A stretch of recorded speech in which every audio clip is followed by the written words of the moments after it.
إبراهيم عليه السلام الذي أنجب ولده في هذا العمر، ثم تأتيه رؤيا أنه يذبح ولده فلما بلغ معه السعي. هل تتخيل هذا الأمر؟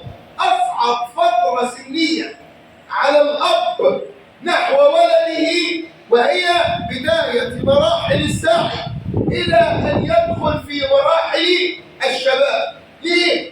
قرة عينه في هذا الوقت، يبنى ولده في هذا الوقت، ينظر إلى ولده في هذا الوقت كيف يكبر يوما فيوما ويتأمل فيه أشياء كبيرة. ثم إنه لما يبلغ معه السعي قيل أنه كان في سن 5 سنوات. يا بني إني أرى في المنام أني أذبحه فانظر ماذا ترى. قبلها في الأولى قال إني ذاهب إلى ربي سيهديه، يعني أن الرؤيا التي رآها إبراهيم عليه السلام وهي التي بأمر من الله سبحانه وتعالى هذا الأمر الصعب، أن الذي سيهديه إلى الصواب وإلى الطريق المستقيم هو ربي سبحانه وتعالى، كما فعلها موسى إن معي ربي سيهديه، كما فعلها نبينا صلى الله عليه وسلم لو نظر أحدهم تحت قدميه لرآنا قال ما بالك باثنين الله ثالثهما. إذا إبراهيم عليه السلام تحت هذا الاختبار العظيم وهذا الابتلاء وهذا الامتحان الكبير ينجح نجاحا عظيما ونجاحا باهرا. ولما لا؟ هو الذي ألقي في النار وقال حسبي الله ونعم الوكيل فنجاه الله منها. ولما لا؟ وهو الذي تبتلى زوجته التي حينما أتى إلى مصر وأراد أن يفعل الحاكم الذي كان في مصر معها الفاحشة ونجاه الله منها. ولما لا؟ وإبراهيم عليه السلام الذي قال فيه ربه إن إبراهيم لأواه حليم. ولما لا؟ وإبراهيم الذي قال فيه ربه إن إبراهيم كان أمة قانتا لله. فإبراهيم بأمة كاملة أشبه الأنبياء كما أخبر النبي صلى الله عليه وسلم بالنبي صلى الله عليه وسلم كما قال وقال وإبراهيم هو أشبه واحد بصاحبكم، فهو أشبه الناس من الأنبياء بنبينا صلى الله عليه وسلم. فيبتلى إبراهيم في ولده ابتلاء عظيما امتحانا واختبارا، فلما بلغ معه السعي قال يا بني إني أرى في المنام أني أذبحك فانظر ماذا ترى. إبراهيم يريد أن يشرك ولده في الأجر، مش عايز ياخذ الأجر لوحده. رأيك إيه يا ابني؟ يعني إيه الأمر اللي إحنا فرض علينا ده؟ أنت تختار منه إيه؟ ثم إنه إبراهيم عليه السلام لما يقول لولده ذلك يعلم أنه بفضل التربية المباركة التي يتربى عليها إسماعيل، يعلم أن إسماعيل لم يختار إلا أمر الله سبحانه وتعالى. إسماعيل لما قال يا أبت افعل ما تؤمر لم يقل ستجدني إن شاء الله من الصالحين أو من المخلصين، قال من الصابرين، لأن هذا الابتلاء لا يحتاج إلى صلاح بقدر أنه يحتاج إلى صبر. عاوز صبر. تخيل كده أنت كأب تذبح ابنك، وتخيل كده طفل صغير اللي موجودين دلوقتي مثلا أو اللي عنده 10 11 سنة أو عنده 15 سنة، ولو كان هو متربي في المسجد ليل نهار وأبوه يقول له تعالى اذبحك، ماذا يقول رب هذا الغلام؟ لكن إسماعيل عليه السلام نجح بالاختبار العظيم والامتحان الكبير بأن يقول لأباه يا أبت افعل ما تؤمر ستجدني إن شاء الله من الصابرين. إذن في هذا الوقت وإبراهيم عليه السلام يأخذ ولده ليذبحه تتجلى عظمة ربنا سبحانه وتعالى العظيمة. وقبلها إبراهيم يبتلى ابتلاء آخر، ما هو؟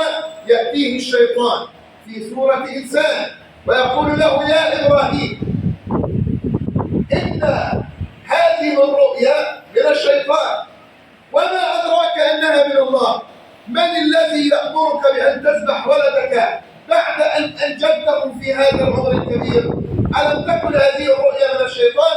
اترك ذلك يا إبراهيم. فقيل أن إبراهيم عليه السلام رماه بأحجار عند رمي الجمرات في الجمرات الكبرى، ثم تحرك بولده. فبعدما تحرك جاءه الشيطان مرة أخرى وقال له نفس الكلام، فرماه بالجمرات عند العقبة الوسطى، ثم آتاه مرة أخرى فرماه بالجمرات بعد نفس الكلام عند العقبة الصغرى، فلذلك يكون رمي الجمرات. ونجح إبراهيم. ثم إنه أتى من قبله لزوجته فقال له: أتعلمين أين يأخذ إبراهيم ولده؟ قالت: يأخذه لقضاء بعض الأغراض. قال لها: بل أخذه ليذبحه ويزعم أن هذه رؤيا من الله. قالت: إن كان هذا أمر الله فنعم التسليم لأمر الله سبحانه وتعالى. هذه الأم الصابرة، هذه الأم القانتة التي تعلم أن هذا أمر الله. لماذا؟ لأن قبل كده لما تركها بواد غير ذي زرع عند بيته المحرم قالت: أنت أين تذهب وتتركنا في هذا المكان؟ قال: هذا أمر الله، أو أشار لها برأسه. قالت: أهذا أمر الله؟ قال: نعم. قالت: إذا لن يضيعنا. إن كانت آمنت بعدم ضياعها في هذه الصحراء من قبل التي كانت جرداء، والتي كان ساعتها ابنها إسماعيل طفل رضيع لا يملك لنفسه شيئا، فكيف أنها ستكذب بأمر الله في هذا الوقت؟ ثم إن الشيطان ذهب إلى إسماعيل وقال له: إن أباك يزعم أنه رأى في منامه رؤيا من الله أنه يذبحه، فماذا أنت فاعل؟ قال: إن كان هذا أمر الله فنعم التسليم لأمر الله. فسلم إبراهيم وسلم إسماعيل وسلمت زوجته لأمر الله سبحانه وتعالى. فربنا قال: فلما أسلم وتله للجبين. مجرد التسليم لأمر الله ورضا القلب تجد فرج الله. ناس كتير تقول: احنا مسلمين بأمر الله بس برضه الدنيا ما بتتغيرش أو ظروفي ما بتتحسنش. التسليم باللسان مش بالقلب. طالما سلم باللسان ولم يسلم بالقلب الأمر ما يتغيرش. إنما التسليم يكون قلبي، إن الرضا يكون نابع من القلب. فلما أسلم وتله للجبين وناديناه أن يا إبراهيم قد صدقت الرؤيا إنا كذلك نجزي المحسنين. إن هذا أي هذا الاختبار يا إبراهيم لهو البلاء المبين، أي الامتحان الواضح أمام الجميع. إن هذا لهو البلاء المبين وفديناه بذبح عظيم. نزل الكبش من الجنة.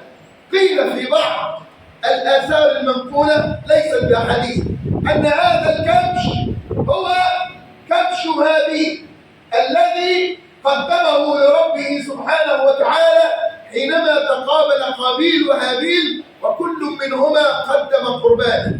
فقيل أن هذا الكبش ظل يركع في الجنة طوال هذه المدة حتى أنزله الله فداء لإسماعيل. وقيل أنه كبش من الجنة تربى فيها 40 سنة حتى ترعرع فيها يأكل من ثمارها ومن حشائشها إلى أن أنزله الله. عارف الكبش ده؟ يقال أن هناك عند الكعبة مكان يسمى مكان سحف أو سحف كبش إسماعيل.